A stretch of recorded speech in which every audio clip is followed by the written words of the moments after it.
või siis mitte 2.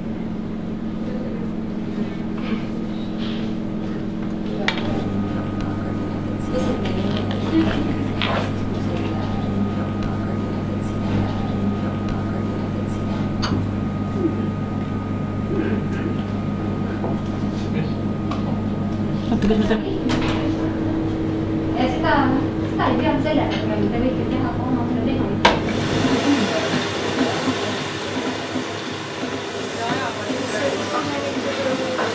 Ja nüüd on sellise lihaga teha vaatama, kus me oleme nüüd algusest. On natuke peal, siis kiis on polumeri peal. Meil on andmed varsti.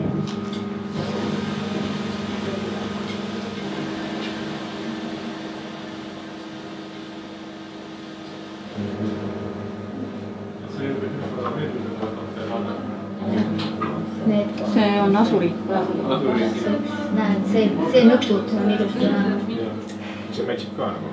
Ja veel päevaga ta mätsid väga hästi ka.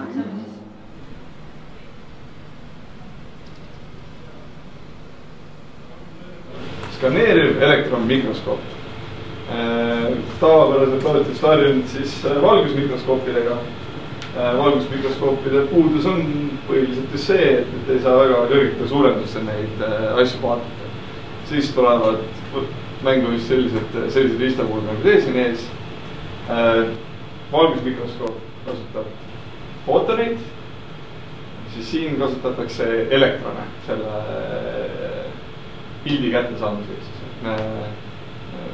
Põhimõtteliselt ongi, me tulistame seda proovi elektronite vooga.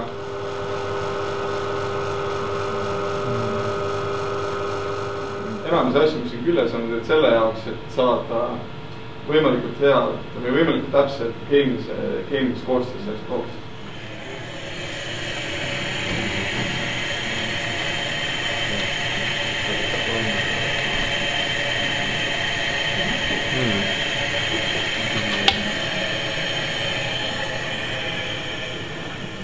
Kasutab ära seda printsiipi, et kui pommitame ühe materjali, siis mingi energia sealt ikkagi vabaneb, eks ju.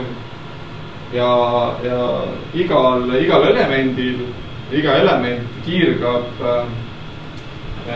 erineva lainepikkusega ja erineva energiaga.